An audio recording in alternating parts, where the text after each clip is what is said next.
All right, we got Jonathan Core on the podcast today. So, Jonathan, I'm going to run down through your CV real quick. So, I have a construction content creator, creator at Construction Marketers, founder of Customer Growth. And I also claim you as kind of the construction marketing teacher slash guru. So, you do a lot of teaching on, I follow you mostly on LinkedIn, but one, thanks for coming on. And two, tell me a little bit about like just that CV in general. Yeah, so I appreciate you having me on, Brandon. I know that we've connected in the past before. Yeah. Obviously, support each other's content on LinkedIn. Yeah, as far as where I'm at now, for me, I this wasn't the plan. Construction wasn't specifically the plan, the long term plan. And for me, growing up, I grew up around my dad, who had his own little commercial residential painting company. So I Mm, grew up around the trades. I have other family members who are obviously in the trades as well, and also two are still in the trades to this day. And growing up seeing that, my goal honestly was to be a musician. And so I was going down, like I was taking a lot of schooling outside of high school, like Saturday school. I would have music school and stuff like that. I ended up going to college, music college, and then when I came back, I started working for a music retailer, and little by little just started working my way into different bands. I became a music director and recording albums, EPs, all that sort of stuff. And then I meet my wife, and then I realize I got to make money because being a musician, the broke musician, all that, like that stuff is real. Unless you're the top 1%, that works. But even to the top musicians out there, you kind of have to give your life away to mm, touring, to doing obviously working really odd hours. And when it comes to being married and building a family, it's not the most suitable. And so for me, ended up kind of at a crossroads of like, okay, what do I do now? And this is back in, I think this is like beginning of 2018. And, it took some time kind of soul searching, really kind of identifying, okay, where is mm, it that I want to go? As far as career, and ended up, looking down, there's sales, there's marketing, there's project management, there's IT, there's, the HR, there's a lot of different verticals just within business structures in general. And I decided marketing was like the good crossover between like being creative as a musician, and I like to create stuff, but then also too, yeah. I like the very strategic element, the persuasion, the influence, a lot of these things that marketing has tied into it, and it's woven into it. And so from there, um, basically, as I'm doing the soul searching, and I quit my job being a full time music director, I ended up doing what I did during high school, which was put my painter whites on and ended up becoming a painter for like 3, 4 months. And I painted, I think it was like 200 plus like condo doors. It was a pretty repetitive thing. But throughout that process, I actually met with the CEO of a commercial coatings company, painting company. They Mm, do high rises, they do large scale hospitals, stuff like that. And he kind of took me under his wing, and he met with me for lunch. He showed me around his office, and I would ask him a lot of different questions. And so, long story short, I finished this summer. This is kind of like beginning of June to the end of August. I'm, painting these condo doors, and finally, this company, this small painting company, because this is not his I'm working for. It's just a small little residential company I'm working yeah. for, and they say, "Hey, Jonathan, I know that you want to do sales. Sorry, marketing. We have a sales marketing role that's opening up. I'm just, we're curious. Maybe you'd be interested in applying for that, or like, filling that role." And for me, I'm like, okay, here's my first little foot in the door. Like I had no opportunities one day ago, and now I have a potential opportunity. And so I end up texting the CEO who I'd met with, like I said, for lunch, and took me around his office. I said, hey, I just got this offer. I'm just curious to see what your thoughts are. Like, do you think this is a Mm, good opportunity? And he responded within a matter of 5 minutes, said, "Hey, Jonathan, I think that's a great idea. I just think you should come and do it for us instead." And so then that began whoa. my journey. He obviously, I met with him. I met with their CFO, director of business development, and within a matter of weeks, I started as a marketing guy for this commercial painting company, and the rest is history. Worked there for a few years. Eventually, I always knew deep down I wanted to start my own business, similar to the way my dad, had growing up. And come the pandemic, I decided to go all in on my business and struggle for sure at the very beginning. But as I've kind of wrestled through, be it the business side, my own identity, what I want to do, my contribution, all these different things, I've now built my social media marketing agency, which is Customer Growth, where I'm working with commercial contractors, helping them build their brand online. And so, yeah, that's kind of like the inception story, that kind of how I got to this point. Mm. That's really awesome. Have you always been good at first impressions? Are you good in those scenarios? Because you must have made an impression, obviously, in that meet and greet with the CEO to pretty much get a job offer without knowing it. Yeah, that's a really good question. Never been asked that before. So my dad is like an extremely charismatic guy. Like he would Mm. meet so many people. He's like, oh, hey, guess who's, house we painted today. And guess I got to talk with the owner of this large real estate company. And we actually grabbed lunch and so I'm sure that there's probably a lot of those qualities that my dad had at it, and I saw that model. I saw him all the time. I'm like, man, everybody loves my dad. Like they always get along with It's him. They so always become cool. best Yeah. friends with him. And I'm sure that rubbed off in aspects. But then also too, I just remember in those formative years, like, and I'm not saying that I'm still not, becoming somebody to this day, Sure. but in those very inception stages, I was hyper curious. And I realized, because he was not the only business owner that I met with. I honestly met Mm. with a whole bunch of other ones, but he was the one that was more persistent in following up, seeing how I'm doing, and would, I feel like I connected with the most. And it might have been also too just the fact that I brought a maybe a younger perspective. So he's probably like 20 years older than me. No, Sure. 15, yeah, probably 15 years older than me. And he liked a lot of maybe the things that I was seeing. Cause I think during this time I was honestly becoming a sponge. I was reading a lot of books. I think I probably this year, I probably had that year, I had read like 120 books. I'm constantly Holy researching smokes. stuff. And so for me, there's all this information and knowledge coming in. And so obviously, like I was learning a ton from him, but I was also sharing with him the things that I was learning and like, hey, did you hear Yeah. about this thing? He's like, no, I didn't. And so I'm sure maybe some of that insight helped him because, he's mainly heads down in his business trying to grow it. So it probably helped to have somebody like me who maybe didn't have maybe as much access to as much current information as it relates to technology and marketing, things Yeah, like that, sure. even though I didn't know anything. So those would be my assumptions. However, I just have to go back, but I would say those are probably the two things I attribute it to. No, that's really cool. I mean, that man, I'm sure now with that experience or even having those people in your life that have helped you to this point, I'm sure that's part of the reason you give so much free stuff back online. Like you are the one of the main, I mean, this, so I don't know if you know this, well, you probably don't. I know you don't, but this podcast came from one of your posts.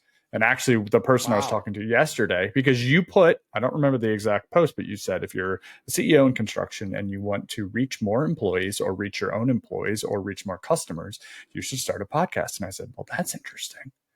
So I don't know if I ever thought about that because I was like, I want to help out sales. I want to help out growth. I want to help out personal brand as well, all at the same time. This could be that avenue to hit all those boxes, right? So I started thinking more and more about it.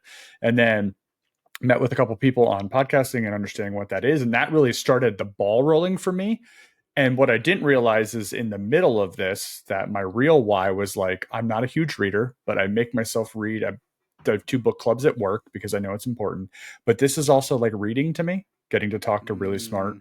insightful people. I'm like, oh my God, that was like a book for an hour. That was like another book for an hour. And learning all these subjects or passions that people have. And it could be anything from travel to snakes to marketing, and I don't think I realized that, that's a selfish piece of it. But no, it was your actual post that said, that put the idea in my head. And I was like, could I actually Mm. do this? Like, is that crazy? And I did think it was crazy until I started doing it. I'm like, oh my gosh, it's so fun talking to people about what they're passionate about. Dude, that's super awesome. Like that's well, one, kudos to you for taking action because even too with the content I put out there, I'm sure most people just read it and like, hey, this is great. Say maybe even save the content, but go back to it and apply it. Maybe a whole nother thing. And even to that kind of influenced me. So like, I guess to the statement you said, hey, maybe that's why you're giving back for sure. I want to give back because I made a post I think this past week saying, hey, like the amount of impact that I'm having in the industry, even though it's small, I'd rather not limit it to just those people that are paying me every single Mm, month, and I want to be more far reaching and share. And because it's crazy, I met with this one guy he's not necessarily a direct competitor, but he offers similar services in the industry, and sure. I shared some insight with him and stuff like that. He's like, dude, you have no idea. He's like, I recently paid for like $1,000 mastermind and all these different things, and he's like, this 5-10 minute conversation was more insightful than that was. And so for me, I'm like, I realize like I and I struggle with this a lot with imposter syndrome because I'm like, man, Mm, I'm new. Like I'm still, it's about almost 4.5 years in the industry doing this specifically on my own. I'm like, I still have a lot to learn. But the reality is, like, I also have maybe somebody who is 1, 2, 3 steps behind me that I can also help in the process.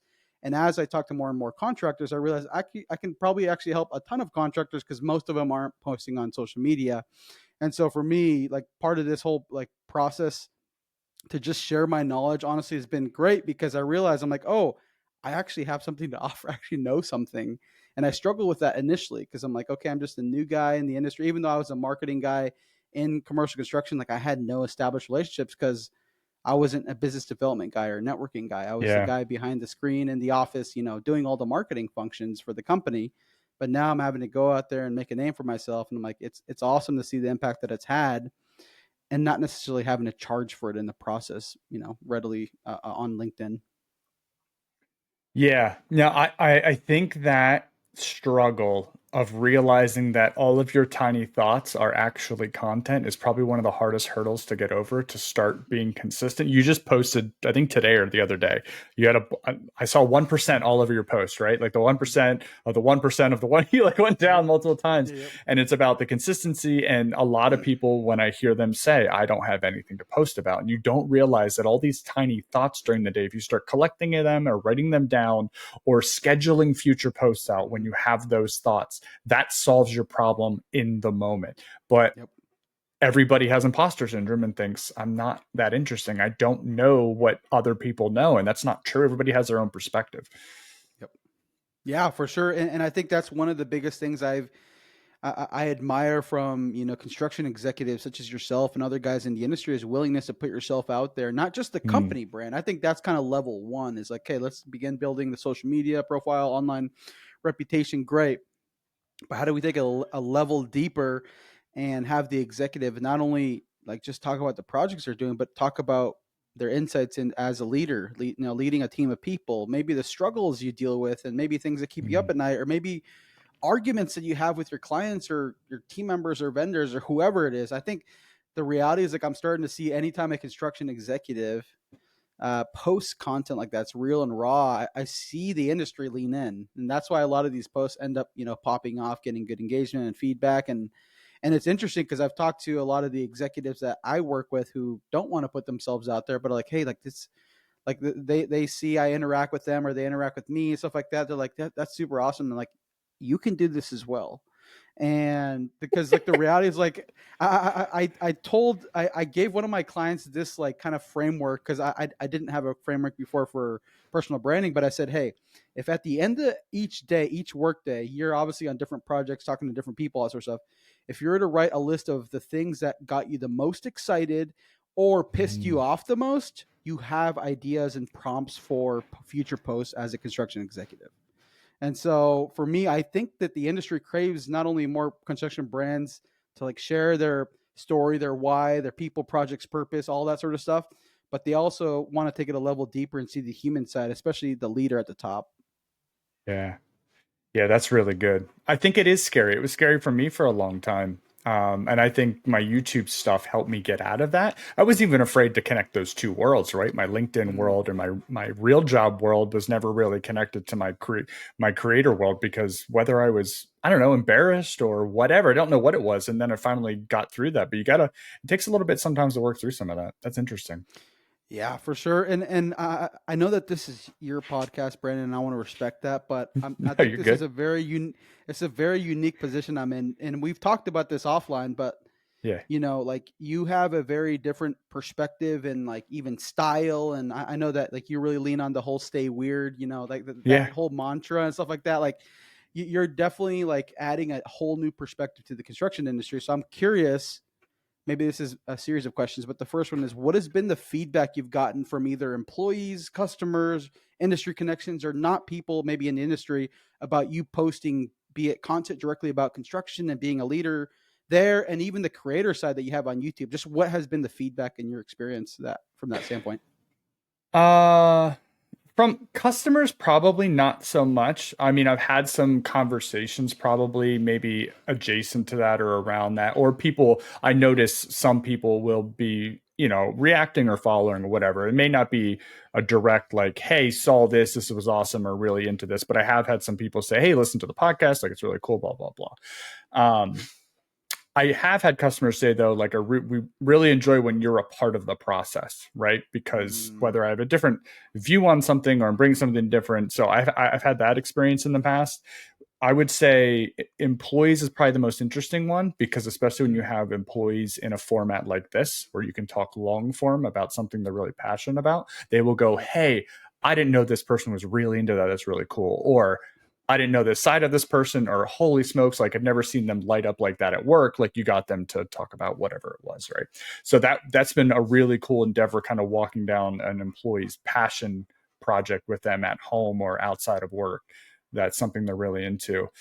For instance, I just asked one of my employees who's coming down to retirement. I said, I would really love to have you on to talk about that. I know this is something we've been talking about as coworkers together for quite a while. And like, what does that process look like for you? I know it's really scary. I know a lot of people are struggling with that. Like, I'd love to hear those answers, because one day I hope to be there. And two, there's a ton of other people who are struggling with that same concept, right? So being able to be vulnerable and things like that with coworkers, I think is another big piece that I didn't see coming.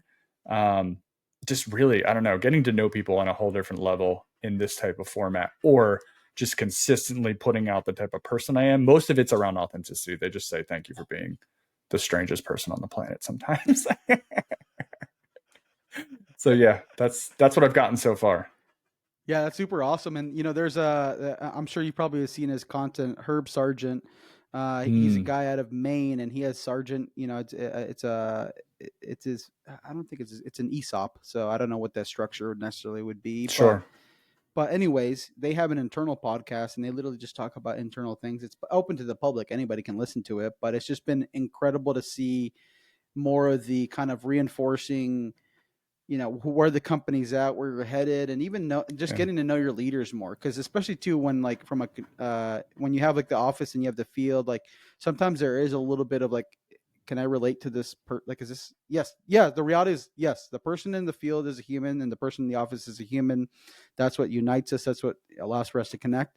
But sometimes there is a little bit of that stigma, and it's been cool to see at least a company like that who is kind of paving the way to be like, hey, we want to be able to bridge the gap between the office and the field, and this is a great way to be able to do that in a structured but non-structured environment, because you get to just talk versus having a script and being like, hey, this is what we're going to talk about today, like a typical all hands meeting would be.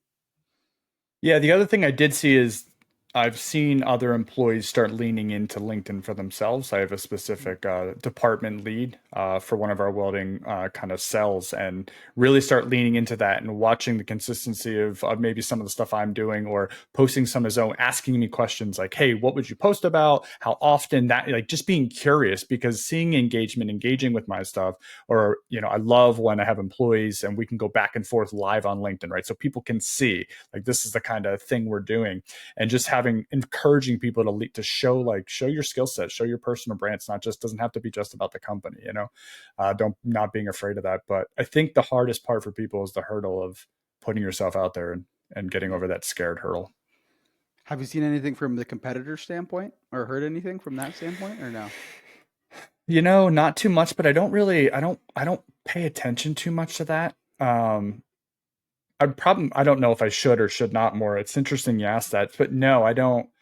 But what's really cool is when I go to like maybe like conferences, or like an insurance conference with other construction leads, they'll ask me about so what does your YouTube stuff do for you? Because they'll see me running around the resort, like where we are having a conference, like taking video of everything, and they're like, oh, there he goes again, he's getting more video, and it's just yeah, and they'll just ask me questions because they're curious, because it is quite strange to have things to do while you're either vacationing or whatever you're doing. But mostly it's just curiosity. And then but I have found that getting people on the podcast to talk about their passion seems to be getting easier and easier as they realize, like, oh, I've seen other episodes. The format's really cool. I can be myself, and there's no hook to it. I just want people to come on and talk about what they love. Oh yeah, for sure. No, that makes a ton of sense to me, at least. So, unique challenges for construction and marketing. Obviously, you see a ton of them. What are some of the biggest ones you've encountered, and how do you help companies get over that? So the biggest challenge is marketing challenges. I don't think there's marketing challenges. I would say that there's other business functions that are having issues that marketing can Mm. help. And so there's Oh, a few buckets I would put them in. The first one is around the talent acquisition standpoint. ah, You know that and we've all heard it, and you hear it all the time on LinkedIn, and you know, if you follow someone like Mike Rowe, you'll hear him talk about it. But there's a labor shortage, and both from existing people who are just retiring from the industry, yeah. but then also to the influx of new talent, you know, be it construction management, you know, roles, or also to just people just joining the trades. I would say the trades is probably the biggest deficit that we're seeing already.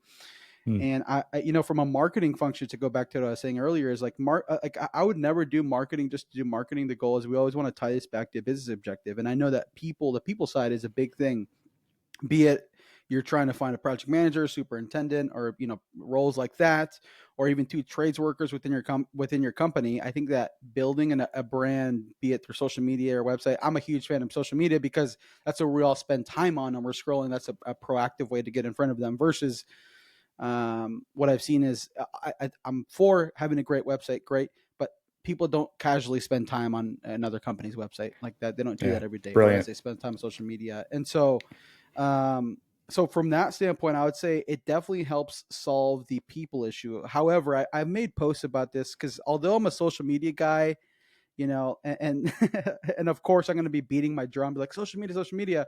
The reality is like I know that it plays a part in the talent acquisition standpoint, but it doesn't necessarily answer the entire or solve the entire problem in its entirety. I recently made a post from a talent acquisition saying, if you need employees today, if you need somebody today, you either need to go pick up your phone, email somebody, call, like message people, like do whatever you can to try to get the word out there. Hey, we're trying to hire somebody. Do you know anybody be interested? Or even hire a recruiter who can go help you find the talent, be in the field or in the office, because that's more of an immediate like thing that we need to happen now versus marketing. It takes more time, but even too from a talent acquisition standpoint, I see it more as you're just like building more and more touch points with people in the industry who may Mm. be eventually scoping out opportunities to work at this company, or you know, or maybe at your company. And the goal here is to control, like not control, but tell your story, control the narrative in a way that communicates, hey, we're a great place to work and here are the reasons why, without directly saying that. And so when it comes to like, let's say even to, I've talked about this recently with a recruiter, because I have a few connections with a few of them in the industry, and they all do their due diligence. Like any project manager, superintendent, in your case, could be even welder, especially knowing that that's in huge demand. Yeah. They're going to do their due diligence and go online. Okay, what's this company all about? Like what's on their website, what's on their social media? Because they're crafting a narrative or a perception of who you are before they either apply or reach out or accept some sort of offer from you. And the reality is like for the contractors that don't have anything out there, they kind of shoot themselves in the foot because then they're like, oh, okay, well, there's nothing for them to think. And maybe that's good, maybe that's bad. But in the reality is like for the contractors that are more proactive, they have the ability to control or at least communicate exactly who they are versus leave it up in the open for people to assume or make assumptions about who they are. So there's the talent acquisition standpoint. The other thing though is, which I know I feel like there are, depending on the size of contractor, some of them face this more than others. Like I have one contractor who was like, hey, Jonathan, we have enough work and projects as it is. We have our whole process down with our clientele. We just want to connect our culture. Awesome. We can use social media and really enforce the people Mm. side and just trying to unite them. But the business development side. So there's the talent acquisition. The second piece is the business development. Normally people would say lead generation or sales. I don't think that there's a direct, at least from my experience, be it practicing it myself as well as talking to other people in the industry, I don't see an actual pathway forward for lead generation from a marketing standpoint in a B2B space because especially too when it comes to bidding, if you're a Yep. GC and you're trying to work with a large developer or owner, they have enough contractors coming to them trying to Yeah. get their Yeah. business to work for them. Right. So like you know, owners aren't going to go out there being, hey, who can we find? They already have connections if they're working with the architect or engineer. But as it relates to business development, I'm realizing that since it is B2B, you're not just working with one client once and then you're done. No, this is an ongoing relationship that could happen for years or decades. And the cool part from a content or marketing social media standpoint is you can reinforce and create more and more touch points as far as, hey, here's the projects that we've completed. Here are the types of people that we have. Here's our view on safety or mental health or joining the trade. Like, you're telling this entire narrative to be able to create additional touch points with your ideal customers or the clients that you're either doing business with now, or sometimes I even know contractors who say, yeah, we used to build for this for this developer, for this owner a lot, but we haven't in the past few years. And I think social media is a great way, especially if you're connected with them on social media, to just stay top of mind with those individuals. Because the thing I won't say is, okay, you're going to post on social media and get a project. No, like, it's far more complex. It's more, Right. there's a lot more relationship involved in that, but it can help in your business development efforts. So those are the two things. And the last thing I think is like more kind of brand awareness, is like getting your name out there in a meaningful way, telling your story, owning your story, uh, and really trying to actually build, like, because most contractors are like, okay, hey, we're XYZ construction and we do general contracting work. Awesome. But when you actually build a brand that not only people work at, but recognize, but also love in the process, I think that that's the big unlock, because I feel like that makes business development more easier. I feel like that makes talent acquisition way better, because when they say XYZ construction, they're like, oh yeah, like, I've heard great things about them. If I ever had the chance to work for them, I would, be it on the client side or even go work for them themselves. But those are kind of the three buckets. I know that the brand awareness is more kind of encompassing of them all, but typically it's like, okay, which one is more in need? Do you need more people for your projects, or do you need more projects? And then you kind of reinforce everything from there. But I would say those are the biggest things. But yeah. No, it's really good. I want to touch on a couple because this whole venture for me, I would say on LinkedIn specifically, and really pushing my stuff was really started in 2024. So if anybody's out there and they're like, does this really work? Like, I understand everybody says I should do it and blah, blah, blah, blah, blah. Well, I really made a concerted effort, I would say January of 2024, and said, I'm going to give this a try, see what happens. So what I've seen so far, so talent acquisition piece of it, we don't work with a ton of recruiters per se. I have some bad experience in the past, which many of us have. I know there are good ones. But what I would say is I have recruiters, like many of you do, reaching out and saying, can I help you? But what's interesting is it's not a recruiter, it's the owners of the recruiting agencies saying, hey, really love your stuff. If you ever need help? And it's not badgering, it's not the normal stuff. It's like, hey, I recognize what you're trying to do in the industry. Like you said, I can see your persona. I'd love to put really good people with you because it seems like you guys are going and trying to do the right thing, right? So I would say that has completely changed. And I do think the other piece you mentioned about employee, I'm going to say, as executive leadership, we're all fighting for employee engagement, right? That is the key to keeping happy, focused, lower safety numbers, lower quality numbers, higher give a shit numbers, like you name it, whatever you want to call it. But like, it'll make all the good metrics better and it'll make all the bad metrics lower, right? Because of that employee engagement. And you start getting people involved in your brand, your social media, understanding what you're doing, understanding as my posts get reacted by people working at the company, like understanding that kind of thing, that explodes employee engagement and actually innovation, bringing things up, coming up with ideas. Hey, saw this post. I think that's really cool. Have we thought about doing this inside the company? Like, that stuff happens naturally because you become a person that can be reached and talked to. So I think you are dead on with some of that. That's what I've seen only in 8 months. Yeah, no, and I think that's I mean, honestly, when it comes to like the higher level, the buckets for like a CEO for any company is obviously vision and mission, like reinforcing that constantly. And obviously, you can't get tired of it. Maybe as an Yeah. executive, you're like, don't you guys get it? We all forget. We all walk away after this well thought out presentation and be like, oh, what are we having for dinner tonight, guys? And like, and then and that's what happens as human beings. You have to. That's a big thing. But the other thing though is culture. Is like, how are you Yeah. connecting with your people? How are you building this into a place that people love to work at, want to be a part of, and are proud to be a part of? And although marketing and social media, I feel like that just plays one little piece of the puzzle, because I think I would say it's far bigger than that. Like, there's definitely a lot more employee engagement, whether it's initiatives or events or things like that, that, even too, Hmm. like one-on-ones with people that maybe the CEO didn't expect to, like, hey, you probably shouldn't be meeting with this individual in the field, but hey, we're going to set up a meeting and just connect, just a quick 15-minute talk, and just see how they're doing. And those things obviously go a long way. But as you're doing these, a lot of these initiatives as a CEO, it's like, why not just throw gas on the fire and like showcase this to the rest of the world, saying, hey, here Yeah. we have the best people, here's why, here's Terry, and he started here 10, 15 years ago, and here's some of the incredible things that he's built in the process. Here's Sarah, she started off as a project coordinator and now is, one of our project executives as of, 6 months. It's like telling those stories. I think it honestly shines the light, instead of like focusing on you as a CEO or even the brand, it shines it on the people, which I think goes back to reinforcing, hey, Yeah. these are the types of people you have. That's awesome. Like, I want to be a part of this type of company that, one, provides maybe the individuals looking for a career like ladder opportunity, saying, hey, like, I've Yep. been at this company and I've stayed in the same role.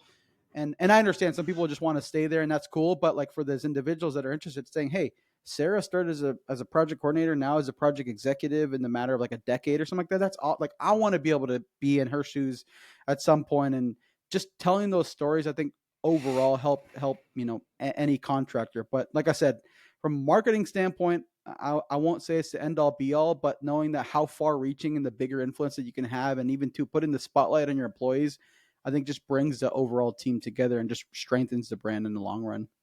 Yeah. No, I totally agree. We all love most of us who are on social media love engagement, right? That is what you're looking for every time you look at your phone. So if you can be a part of your work does that for you and highlights you. It's just an added bonus, right? Everybody says they don't want to be a part of that, but it really does make you feel good when you're recognized for whatever your achievements are. I totally agree. Yeah. Yeah. And I was going to say real quick, because you were like speaking to the results that it's gotten you, kind of year to date, January. Like, for me, I've been doing this for several years now. And I remember when I first started posting, I was so discouraged until there was Mm, actually a GC that reached out to me from Pennsylvania because of my social media post, saying, hey, just want to see if maybe you can hop on a call. I didn't close the deal. I didn't really have much of a sales process. I didn't know what the heck I was doing, to be honest. So you that just ended wanted up to not help. turning into, yeah, I just wanted to help. But then from there, I got my a few leads, and then eventually got one that's a national GC that I'm working with now as a result of LinkedIn. And I say all to say, year to date, like from beginning of January 2024 till now, I'm averaging having like 1 to 3 contractors, subs or GCs per week reach out about partnering together. That's that. Woo! That's not to say that they're all turning into business, because sometimes some of them may be in a different, so maybe it's the wrong timing, or maybe they're just starting the Yes. conversation early because they're planning, all these different reasons. But nonetheless, to be at this position that now, where I'm like, oh my gosh, before I'm like, man, like, I just hope this works, to no, literally, like yesterday, I had one GC from Chicago just reach out to me. They're, I think maybe 150 employees. And I'm like, oh my, it just continues to surprise me. And so for me, I'm like, okay, if this works, I guess for me, posting on social media, if this compels executives from these construction companies to reach out to me wanting to partner together, there's no doubt it's going to work for other people as well. I know that it's a little different from a construction standpoint, but in my opinion, like, if I'm able to have the success as a social media guy, even too, sometimes being seen as like a nice to have, social media is like, okay, yeah, whatever, it's an afterthought, I don't really care. If I'm able to have this type of impact and compel informed business acumen, like Yeah. well educated executives, it can also work for you as well. Yeah, I totally hear you on the B2B thing, but at the end of the day, it's still people buy from people. It's still a Mm-hmm. procurement person, a project manager, a project executive, a construction executive. They're still going to say, wow, you know what? I really like what they're doing. I feel like I know them from their online social media, and I think I want to work with them. Like this, Yeah. that can absolutely connect the dots to get you to the point where people go, you know what? They have really good people over there. I saw that employee spotlight of whoever, Sarah, right? And that was really impressive. I'd really like to work with a company that does internal promotion like that. Like that all, we're human beings, right? We get Yeah. we get right in the fields. Yeah. 100%. So, can you walk us through kind of maybe some things that you offer construction companies and maybe some of your process? Like when you're saying, okay, yes, I want to work with this, what does that process look like? And then how do you line up, or what are those some of the things you offer as a company? Yeah, so like simply put, like for me, I run a social media marketing agency, so that's literally all I offer is full service social media marketing. Typically, most contractors, depending on the size of the company, don't have in-house marketing people, Mm, and so those are usually the contractors that are reaching out to me, saying, "Hey, we have somebody who does our website and does some of our other logos and stuff like that, but we just want social media marketing and just curious to engage." So basically, I come in and anytime I work with any contractor, obviously I do my whole process of asking a lot of questions just to understand where the business is at before I begin to say, hey, here's what you need or here's what I suggest, because it's kind of like the whole, I want to always make sure what is it, just diagnose before prescribing. But once we gone through that process, and let's say we start working together, I we have our onboarding process, and I ask a lot of information to get all the right information. But that's one part of the equation. The other part, though, is I do a social media audit of their existing content. So sometimes contractors will either have done it in house, maybe had somebody else, an intern, or maybe a PM or somebody random who probably didn't want to do marketing is handling the marketing. So I'll go in to really understand, okay, what's working, what's not, what can we build from, what should we pivot away from. So that's sure. one part of the equation. But the other part, though, is I do a market slash like industry analysis of like, hey, here, Mm, who are some contractors that are either direct competitors that are crushing it online or have a really strong reputation online, or even too, if we want to go past that, because there are contractors out there who their competitors honestly have no online presence. So we'll widen the net and say, who are some contractors that you've admired or seen from afar, saying, hey, they seem like they have their process and system nailed down for their like social media and overall content creation. Okay, so how can I go in from maybe it's like 3 to 5 contractors and really identify, okay, what are they really good at? What are the mm, areas that maybe we can build from and make add our own spin or make our own? And then ultimately, like from there, it's like, what are the opportunities that we have to be able to build from this? And so we have the social media audit, competitive analysis, and then we go out into actually building the overall social media strategy, which always starts with why are we doing this? And like I said, those 3 buckets of like brand awareness, business development, or talent acquisition. And most yep. contractors are like, hey, Jonathan, I want a little bit of all of those. I'll identify which one's the most high Sure. priority as it relates to business objective, and then we'll kind of build out from there. That way, we're making the most informed decision as it relates to the type of content create, who we're creating it for, what works, what doesn't. That way, we're not just going, throwing spaghetti on the wall to see what sticks. It's like, no, we have a tons of insight and perspective that we can now deploy. But the reality is, like, it's not going to be perfect. Like, and even social media strategy to begin with is not a set it and forget it. It's like you set it and you let it evolve as you have more insights from your audience, from be it clients or employees, and then it continues to take shape from there. And so like I said, I help contractors do obviously a lot of that legwork from the beginning, and then actually managing the entire process from there. From obviously managing the accounts, doing a lot of the strategy, content planning, content creation, the copywriting, Mm, just the entire full thing. Because I know, especially to like the contractors I work with, they're running their business. They have a lot of other things that require their attention, but they have a trusted partner in me who not only understands their business but understands the industry, because I was a former in-house marketing manager myself. And so yeah, you must be a highly organized person. I have to be. And it's funny that you say that, because I normally am not. Like I mean, right Mm. now, like if you look at me here, like it looks super clean and organized. If I were to turn my camera, you would see this mess here because we're moving, and literally it looks awful. But I'm like, okay, what looks good in the screen right now? In the So I frame. cleaned it up, but it's yeah in the frame.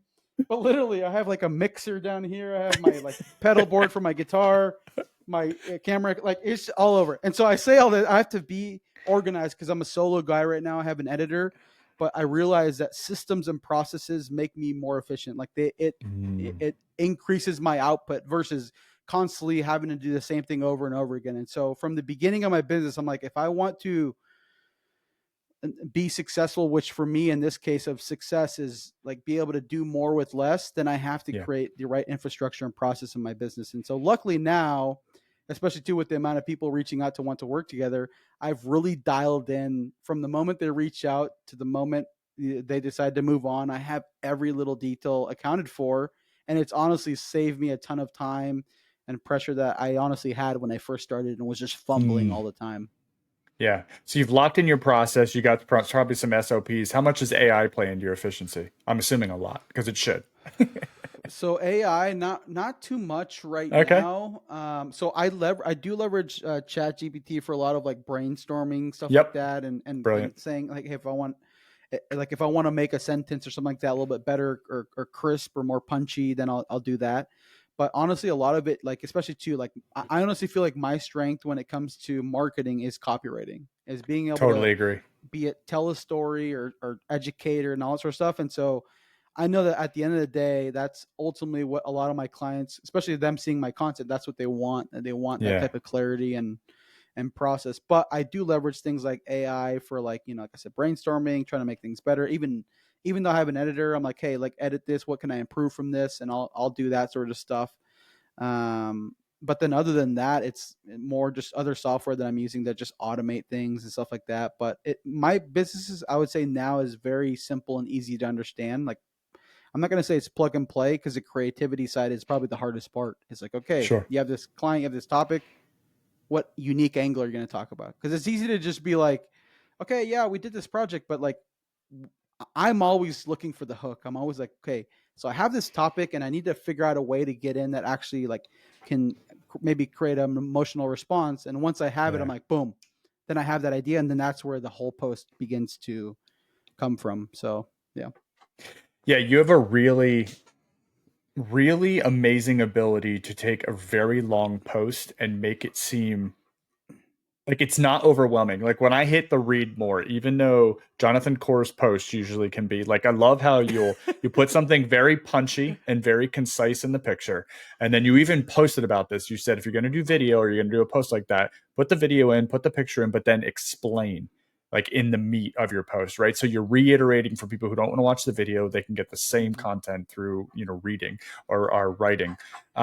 And what I love is even your ones, the way you organize it, you keep you double spaces. It's not overwhelming when you hit the read more, even though it could be significantly long. I think you have a very good ability to stay concise, and the whole thing's very punchy. It's very very good. Yeah, I appreciate it. And I feel like I've never thought about this before, but I feel like one of the things that helps me is I've never been diagnosed, but I'm ADD. Like I have a tough time like concentrating. And so Yeah, for me, when I go back and reread my posts, if I notice myself start to like read and I'm like dozing off, I'm like, okay, something needs to leave right here. Something needs to be. And so I try to do my best to like cut out the fat. yeah, Um, but then also too, not like if this requires more explanation, then I will explain it. But as a reader, I'm like, I'll create the content and I'll let it sit, and I'll come back a few days later, read it again, because I don't just post and mm, what the post I had today was made 2-3 weeks ago. Like that's the reality. brilliant. Yep. So I give myself space because I want to chew on it. But the thing I like is like writing is like an art and like a science to me, because there's like the copywriting of the copywriting rules that you want to follow to be able to make your reading like get people's attention. But then there's also to the story artistic standpoint of like, how do I take this Yeah, person from this emotional experience to like this, and then even to sometimes the PS I leave at the end, how do I just like make this really serious post like a little funny or like a little witty or like yeah, just because that's my personality type. And so going back to like the ADD, and this probably reiterates this because I go on tangents, but it's hard for me to focus. And so for me, I'm like, okay, if it's hard for me to focus with somebody who struggles with this, it's likely other people will as well. So how do I optimize it to get the most out of it without saying too much or saying too little, like that sweet spot? how do I, and I'm going to say this selfishly, how do I get better at doing that? Like, how do you get better at writing or, that kind of thing? Like realizing the system. You have an internal system with, like you said, the copyright rules, but then the creativity and the wittiness and the punchiness. That's like, I love humor. That's a big thing for Yep. me. I like to try to put into my posts. So like, for somebody who's listening, how do you improve that? Is it just repetition? Is it doing some research, really reading people who are very good at it, that kind of thing? I'll just share what I've exactly done, and then maybe Okay. from there you can, maybe if you want to ask more questions, it's helpful. But it's so I started to work. I worked with this contact startup company guy, like helping him with his personal brand over a year and a half ago. And so when he was kind of vetting me, because he, even though he reached out because he saw my content like this, he's like, "Hey, what have you done? Like, what have you studied?" And I'm like, I've like taken no courses on copywriting. I haven't read any books on copywriting. I may have watched a few videos on YouTube, but and bookmarked some stuff. But for the most part, it's just me going out there and trying stuff and testing. And so the reality is, like, for me, I think it really comes down to just starting. But I don't want to be the typical, self-help coach who says just get started. It's like, no, okay, what's the actual like starting point I should start? And I think the way you do that is simply by, and I still do this to this day. So I have a topic. I think the biggest thing is, okay, what is it that you're going to talk about, and like what's the angle? And let me actually see if I can find an example of Okay. maybe an idea I have. Let's see. So okay, so I'm just going to read this. I haven't even fully read this out. So this is a half baked idea, but this will eventually be a post you'll see maybe months from now. Is don't just hire a videographer and post the cool video on social media with the sentence that reads, "Check this out." It won't motivate people, no matter how great the video is. You want to bring them into the story. Or you want to bring them in with the story behind the video. And so obviously that Mm, goes back to what point that you made is like, hey, like you don't want to just have a awesome video. And I'm like, I don't want to downplay those as they're awesome, but you want to tell a story behind that. And so for me, like, okay, the main point here is don't just post, awesome pictures and photos, tell the story behind that. Okay, great. So once I have that, I put that there. And then literally I'm just talking out loud, just being like, okay, blah, blah, blah. I'll start writing down, okay, this is what I think, this is what I think. So I basically brain dump my whole narrative as though I was talking to somebody else. It's basically like I'm doing a Catholic confessional, but just to myself. I'm just like literally writing. I have the topic. Here's what I share, and then I'm just writing it all down. And then once I have it all written down, I'll go back and read it again, saying, "Okay, I just brain dumped this. How do I make this better? How do I make this more clear? How do I cut out the fat?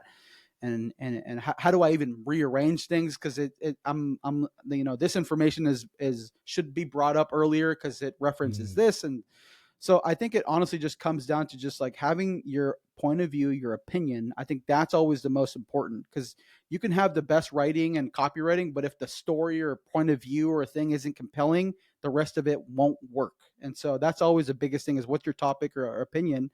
Then from there you brain dump, and then you go back, edit it, and you just continue to reread. And even if you don't want to wait another day to re-edit it again, I would say just give yourself 20-minute break from it, 30-minute, go do something else, go check emails for like a little bit, come back and read it, be like, oh, okay, I see how I could tweak this and this. And then from there, then you just end up posting that.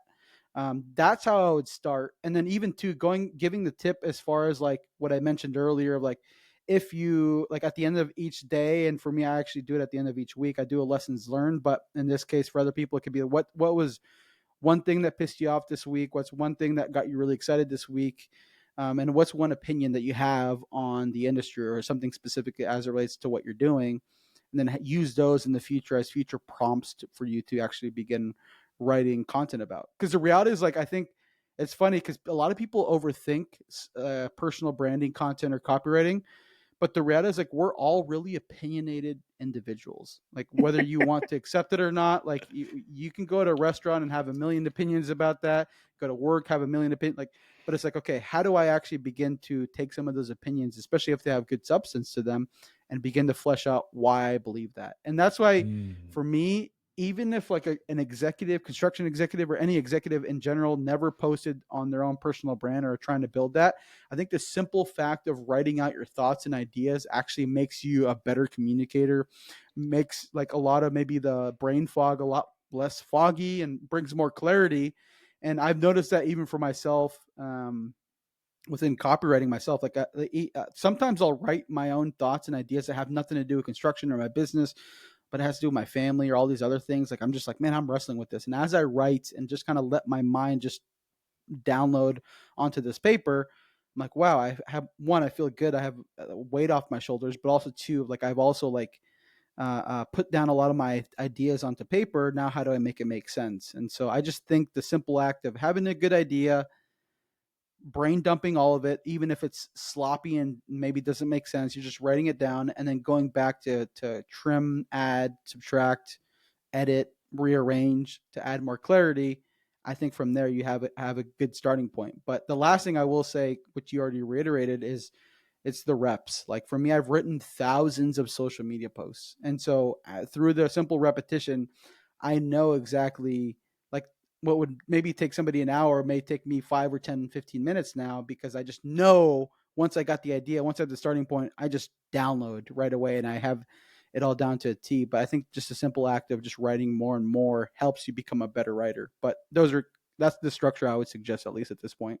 No, I absolutely love the what pissed you off, what made you excited, and my dog is going crazy. What made you excited, and like what's an opinion? I think whether that's daily or weekly, there's 3 ideas weekly that you could post Yep. about right there. Like that's absolutely brilliant. I love that. So you mentioned another thing there with just the reps, right? And you post pretty often about they're not all going to be home runs. Some of those are going to make you sad when you think you've crushed it and they do no engagement. You talk so much about consistency. Why is that the name of the game? Yeah, I think so. It's similar to like anything else, like working out. Like for me, I'm currently taking a break because we're moving. We've had to move twice within the past month, but like from going to the gym, I'm still waking up every day and getting my 10,000 steps in first thing in the morning, which is great. But I realize that the more and more consistent you are, regardless of the results that you see on the scale or on your body, or maybe getting winded when you're going upstairs, like those results that you see, I think are because of the constant chipping away at this big elephant that you're trying Mm. to accomplish. And so the same thing is with social media is like the reality is like I've seen unrealistic expectations, not so much in construction because there's a resistance to social media, but in other industries saying, hey, we want to hire somebody who makes us go viral and do all these sort of things. My question is always like, do you have like if you're insurance, for lack of better words, like what's your unique angle? What's your like are you just like the guy next door, or do you actually have something unique? Like are you just a minor league baseball team, or are you Savannah Bananas that has a really strong branding and Oh, brilliant. what's unique about you? And so for me, I would always go back to that before trying to chase these numbers. And so for me, I would say consistency is so important because it helps you figure out and identify, okay, what works and what doesn't. Because like the reality is like even I have posts recently that had like under 10 likes, and that was a big punch to my ego and to my gut. And I'm like, man, like I normally like this is what I expect on average, but what happened here? I'm like, hey Jonathan, this post and idea just sucked. That's probably the reality. Maybe it could be a whole bunch of it could be a whole bunch of other things, but me going Right. to that ripping off the bandage, like, hey, okay. And I think that brings me back, like that puts my feet on the ground versus just having my head in the clouds all the time, especially when a post pops off. I'm like, no, dude, like it's not always going to be like this. But that doesn't mean I should be discouraged next week to not post or post less because I'm like, maybe I don't have like, no, this is you just landed on a bad idea or maybe bad angle, or maybe it could have been other things like the algorithm. It could have been like it's Labor Day weekend, of Outstrike. course. It's crowd strike, exactly. It could be a whole bunch of different reasons, and I think if we limit our experience from social media content creation to one isolated incident, that when in reality, if you look at the trajectory, seeing that the overall growth trajectory is heading in the right direction, I'm like, I think it's too short sighted, and you just limit yourself from what could be out, past that potentially failed post or series of posts as well. Mm, that's good. How often should you post? I'll say minimum of once per week, Okay. be it personal brand or contractor. I think that's a good rule of thumb. I honestly would suggest more, but my thing is I always love leaning on quality over quantity. And you have guys out there, like the Gary V's or Alex Hermosi's, like, they're like, hey, I post, like Alex Hermosi's, like I post hundreds of posts, per month and, tons during the day. I'm like, yeah, but also too, you have like a team of 5 people who are running your entire operation versus maybe a company that's of one person or maybe an individual executive who only has a finite amount of time.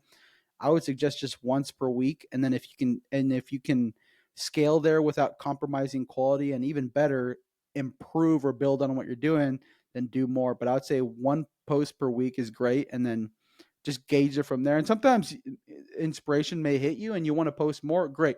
But just even simple keeping that cadence of, I just need to post this week. And I think things like the rhythms that I told you, because I do this at the end of every week. I have a lessons learned. All I ask myself is to just put 3 things down that I learned this week. And then that will, if I ever run out of ideas, which I don't, because I'm constantly adding to my idea list, I'll go there and then pull from that. Be like, cool, here's a story of an incident that I had that I can share on social media and go from there. Mm. Can you post too much? If it compromises quality, yes, for sure. Okay. Like Beautiful. I think Alex Ramosi is a great example of posting high quality content at a high level and different formats on different platforms. He crushes it. I'm like, keep doing more. Like if you could do more, double that, do it.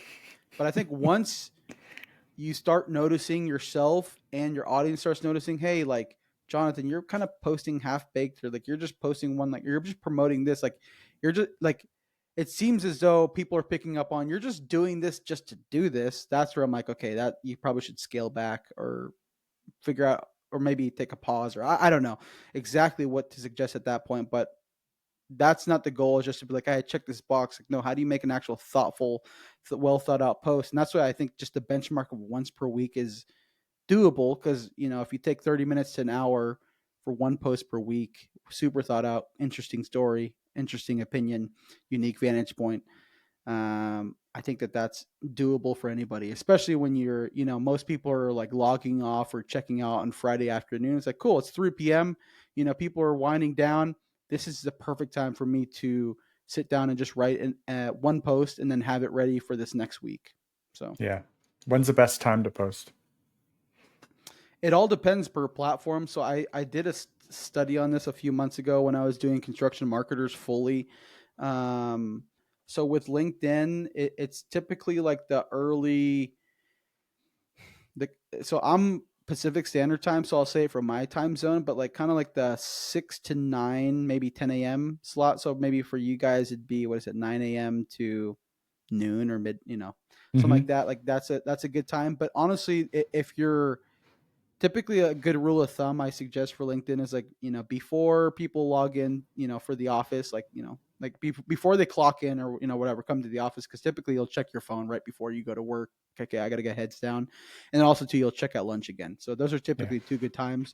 But the other thing though is, if everybody's following the same rule, then that means a lot of people are posting around the same time. So Sure. sometimes I follow a lot of these big creators on, in construction. I have all the bell notifications on, so I actually track and see when they post.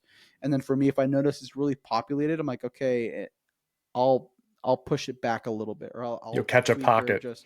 Yeah, I'll catch a little pocket. I'm like, okay, this seems like this is a good spot where I can sit, even if they're not posting, because most of them aren't posting the same content I am. But I'm like, I just don't want to flood everybody while everybody else is, and then I just get just lost in the whole algorithm for LinkedIn. But for the other platforms, honestly, I suggest things like, so I use Sprout Social is a big social media software company, really good software for scheduling, all that sort of stuff.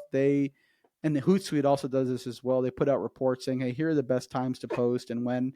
I probably lean you more to that. But since I spend so much time on LinkedIn, since it's like big for commercial construction and B2B, those are kind of the general rule of thumbs. As far as days, I know you didn't ask this, but I'll share this now.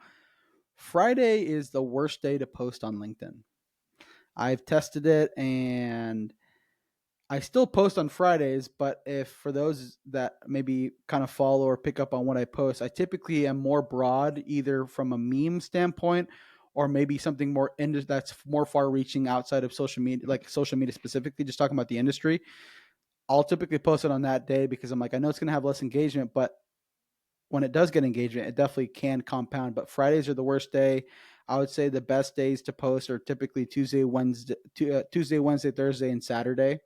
And then I think Sunday, Monday, those can fluctuate. Like, sometimes Monday I can crush it, and then another Monday is like, especially after a holiday, like, people aren't, really logged in and all sorts of stuff. So it all depends. But I would say, yeah, the midweek / Saturday are good days to post from what I've seen.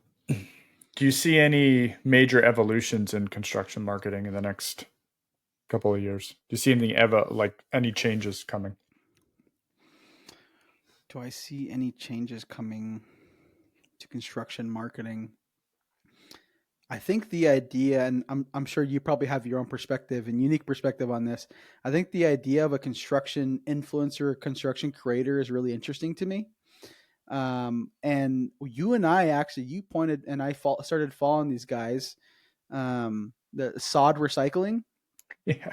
So I love the idea, and I know that these guys aren't just doing social media, but I love the idea of empowering Gen Zers to own kind of the more front facing, hey, like this is who we are, this is what we're doing, this is things like that. Because I think that the reality is, like, with marketing, especially B2B, it's historically very, very corporate. And so the reason I say that is I think we all crave like real raw human experience from a marketing standpoint.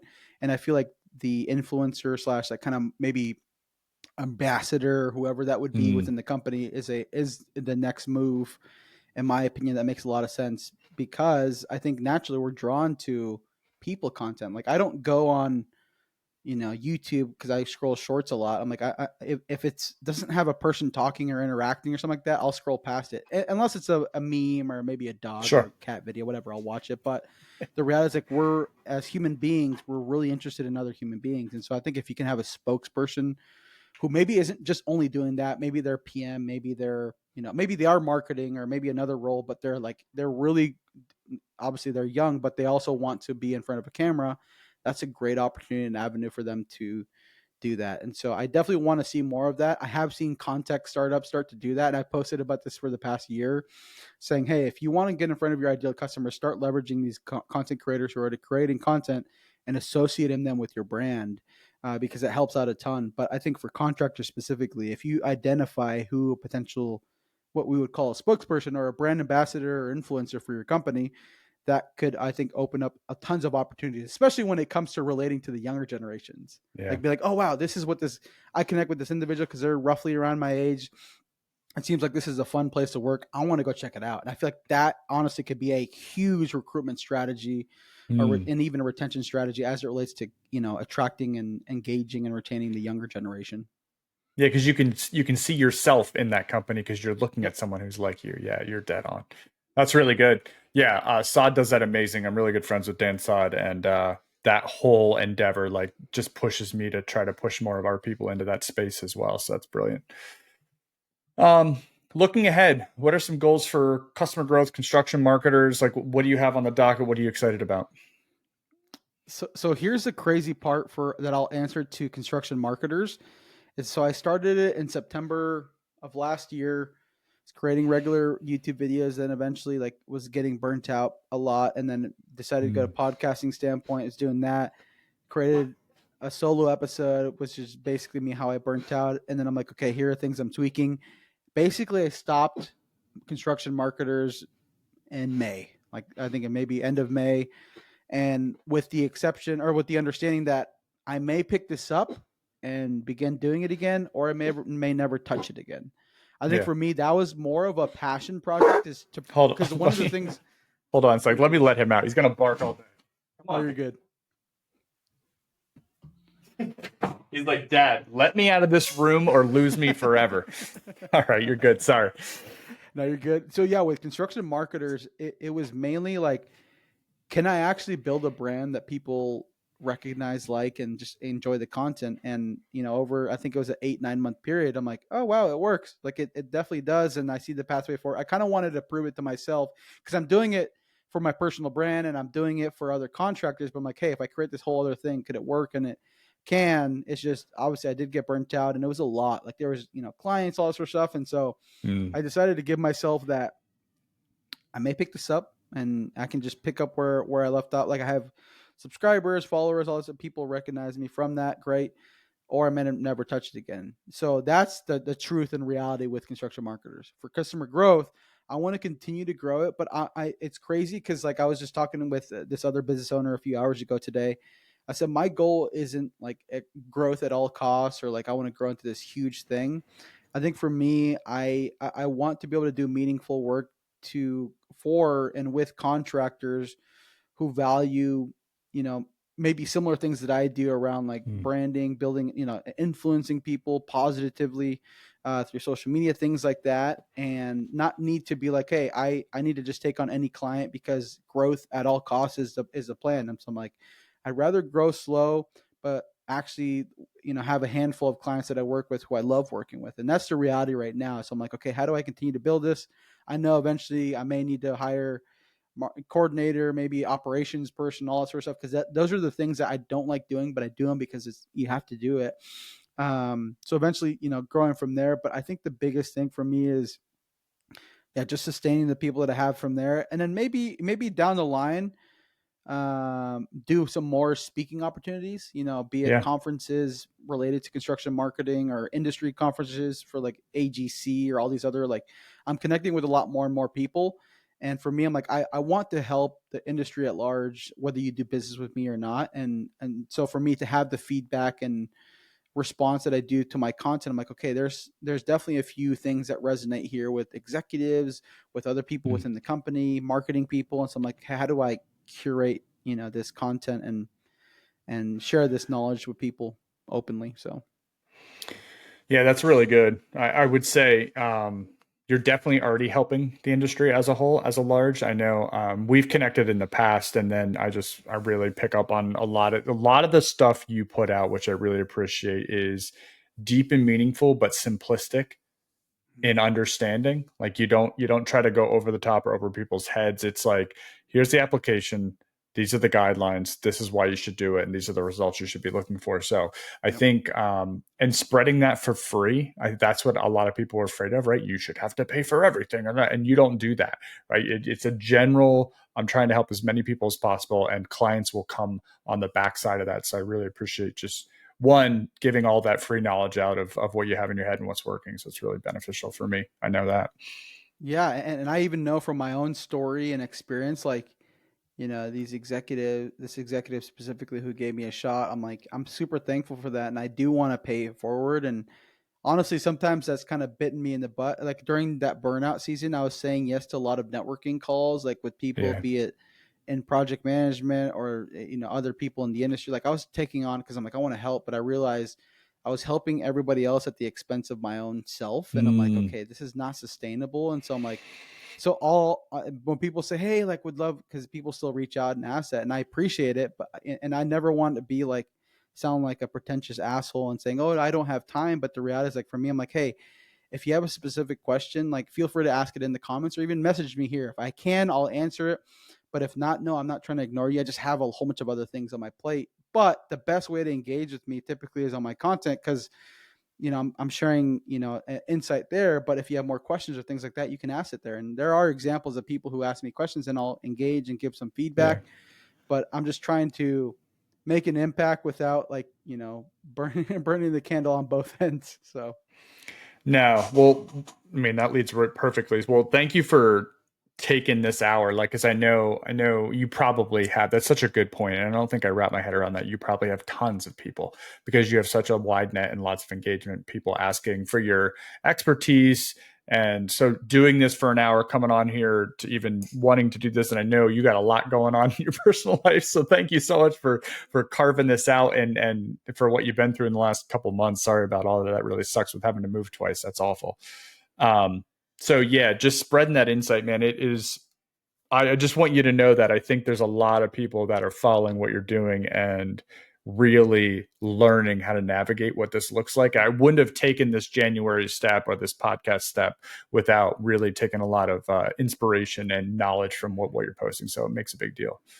yeah, man, and I appreciate that a ton. Like you have no idea. I'm probably gonna, once we hop off this call, I'm gonna tell my wife, be like, hey, I inspired somebody to start a podcast. I didn't do any of the work. He did all the work. He's getting all the reps, but I at least inspire. And for me, that's a huge compliment. So like I appreciate you, you know, shouting that out, because especially too for me, sometimes when it comes to content, I'm always like, okay, yes, I'm getting more clients, I'm getting more exposure, but Mm.